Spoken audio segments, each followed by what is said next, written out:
चलिए खबरों की शुरुआत कर लेते हैं बड़ी खबर के साथ। और फिलहाल लखनऊ से यह बड़ी खबर सामने आ रही है। संजय निषाद के निर्देश पर बड़ी कार्रवाई हुई है। कैबिनेट मंत्री के पद से हैं संजय निषाद और 2 मत्स्य अधिकारियों को निलंबित किया गया है। जलाशय योजना पर लापरवाही लगातार ये सामने आ रही थी, जिसके बाद बड़ा एक्शन लिया गया। कानपुर देहात के मत्स्य निरीक्षक निलंबित कर दिए गए हैं। फतेहपुर के सहायक निदेशक को भी सस्पेंड कर दिया गया है। फिलहाल ये बड़ी खबर से आपको अपडेट करा रहे हैं। इस वक्त ये बड़ी खबर सामने आ रही है। आज सूचना देने के लिए आप सबके सम्मुख हम सब उपस्थित हुए हैं। सहकारिता के क्षेत्र में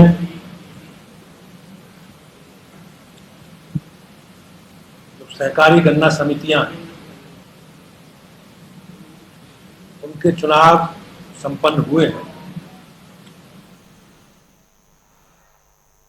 और चलिए आगे बढ़ते हैं बड़ी खबर के साथ। और लखनऊ से यह बड़ी खबर है, बीजेपी के प्रदेश अध्यक्ष उन्होंने प्रेस कॉन्फ्रेंस की है, जो अभी आप सुन रहे थे। और बीजेपी के प्रदेश अध्यक्ष ने प्रेस कॉन्फ्रेंस में तमाम बातों का जिक्र भी किया है। भूपेंद्र चौधरी का बयान सामने आया और उन्होंने जिस तरह से अपनी बातें रखी हैं सहकारी गणना समितियों के चुनाव को लेकर, और कहा कि बड़ी संख्या में जीते हैं बीजेपी के प्रत्याशी, सहकारी समितियों में जीते हैं 25 से 25 चुनाव। क्या कुछ उन्होंने कहा, एक बार सुन लेते हैं।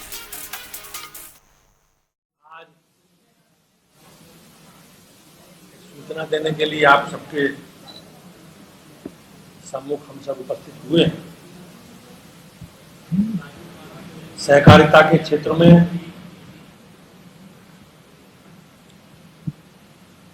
जो सहकारी गन्ना समितियां हैं, उनके चुनाव संपन्न हुए हैं। और वो चुनाव पिछले 9-10 वर्ष बाद हुए। उन चुनावों में भारतीय जनता पार्टी के समर्थक प्रत्याशियों को सभी गन्ना समितियों के सदस्यों का और हमारे किसान समुदाय का व्यापक जन समर्थन मिला है। और हमारे घोषित प्रत्याशी बड़ी संख्या में निर्वाचित हुए। जैसा कि सब लोग जानते हैं, भारतीय जनता पार्टी किसानों की सच्ची हितैषी पार्टी है। और ये परिणाम कहीं ना कहीं इसका एक सुखद परिणाम है। इसमें गन्ना समिति और सहकारी मिल संघों में भारतीय जनता पार्टी को इतना बड़ा जनादेश मिला। सहकारी गन्ना विकास समिति के चुनाव में 151 समितियों में से 148 समितियों पर भारतीय जनता पार्टी हमारे सहयोगी समर्थित प्रत्याशियों को विजय मिली। इस चुनाव से डेलीगेट और संचालक का चुनाव भी हुआ है। उसमें भारतीय जनता पार्टी के 1500 से अधिक डेलीगेट और डायरेक्टर निर्वाचित हुए। गन्ना किसानों के लिए गन्ना किसानों के हित में सदैव तत्पर केंद्र और राज्य सरकार की नीतियों के कारण किसानों ने जो समर्थन दिया है हमारी नीतियों पर, उसमें विजय प्राप्त हुई। उत्तर प्रदेश भर में 151 गन्ना समितियों पर चुनाव हुए हैं। इसी तरह सहकारी चीनी मिल संघ के चुनाव भी 25 स्थानों पर हुए हैं। सब में भारतीय जनता पार्टी को विजयश्री मिली है।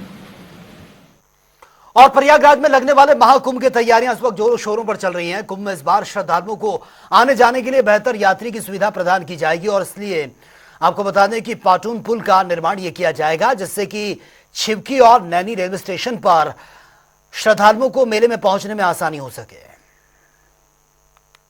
आगामी महाकुंभ 2025 को भव्य और दिव्य बनाने के लिए पूरी जोरों शोरों से तैयारी चल रही है। इस समय हम परेड ग्राउंड में हैं, जहां पाटून पुल जो बनने हैं उसके लिए पीपे तैयार किए जा रहे हैं। आपको हम दिखा रहे हैं, यहाँ पीपे की फैक्ट्री परेड में है, जहां पर आप देख सकते हैं ये पीपे के राउंड काटे जा रहे हैं और इससे पूरे पाटुन पुल बनकर तैयार होंगे।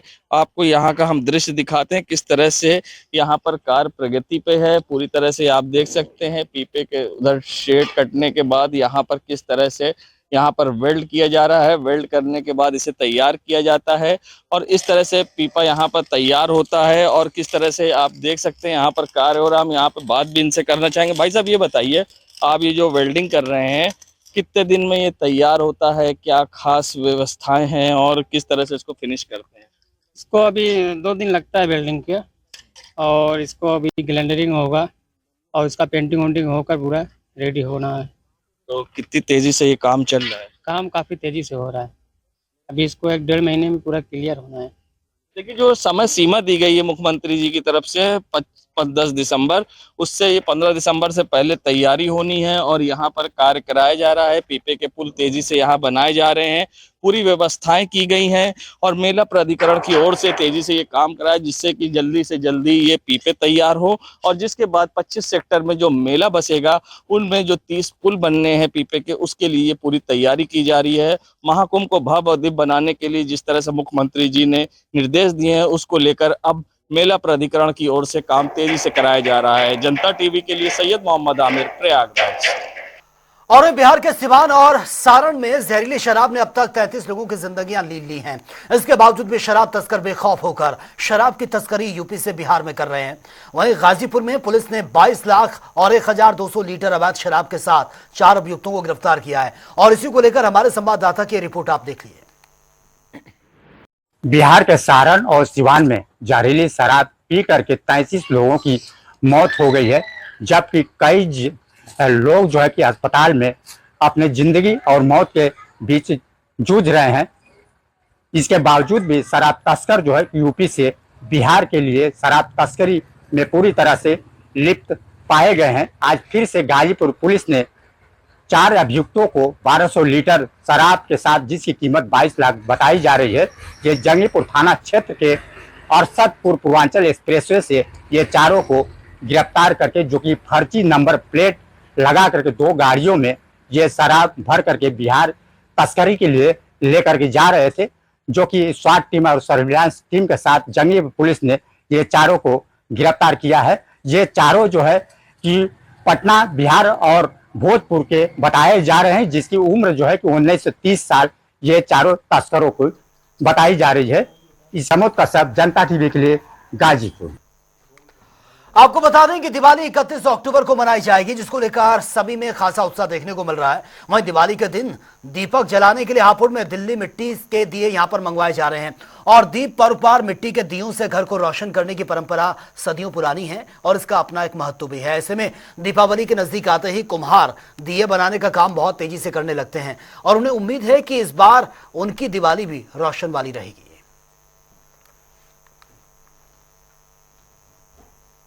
और अब बात होगी तमाम खबरों की ताबड़तोड़ अंदाज में। लखनऊ में महिला ने किया आत्महत्या का प्रयास, पुलिस ने मौके पर पहुंचकर पकड़ लिया।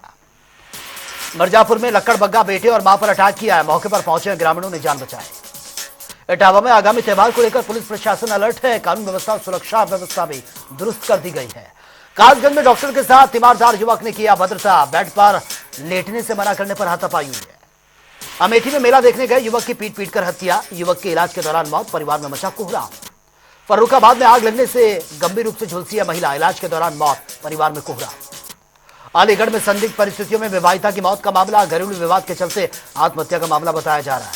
मुजफ्फरनगर में विद्यालय में हुआ मेहंदी प्रतियोगिता का आयोजन, बच्चों के माताओं और दादियों ने फीता काटकर शुभारंभ किया। अलीगढ़ में जनता ने मौजूदा प्रधान पर गंभीर आरोप लगा दिए, क्षेत्र में नहीं हुआ समस्या का समाधान। आजमगढ़ में शैक्षिक एकता समिति ने मांगों को लेकर प्रदर्शन का ऐलान कर दिया, बेसिक शिक्षकों ने सोशल मीडिया एक्स पर पोस्ट भी किया।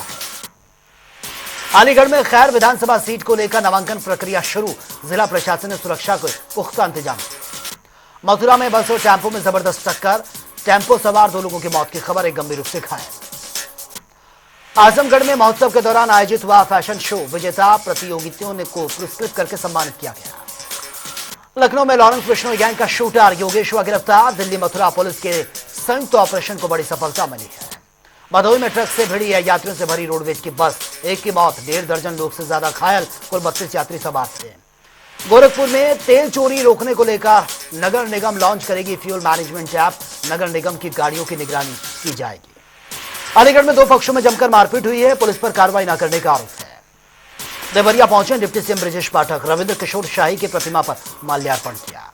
अमेठी में प्रदेश सरकार के राज्य मंत्री दिनेश सिंह के बयान से आक्रोशित है कांग्रेसी, यूथ कांग्रेस ने राज्य मंत्री का फूंका है पुतला, जमकर की नारेबाजी। सहारनपुर से होकर अमृतसर जा रही हावड़ा मेल में 2 वर्षीय बच्ची की चोरी हो गई है। पीड़ित मां ने रिपोर्ट दर्ज करवाई है। सीसीटीवी और साथ ही बुर्का पहने एक महिला भी नजर आ रही है। लखनऊ में एम्बुलेंस चालकों और टेक्नीशियन का लगातार भूख हड़ताल जारी है, धरना प्रदर्शन जारी। GVKE-MRI के कार्यालय का घेराव, नौकरी की बहाली की मांग। आगरा में पुलिस को मिली बड़ी सफलता, अवैध शराब का भंडाफोड़ किया गया, 2 तस्करों को गिरफ्तार किया, लगभग 7 लाख रुपए की शराब पकड़ी गई है। महोबा में महिला की हत्या में दोषी आजीवन कारावास की सजा, 10,000 का जुर्माना भी लगाया।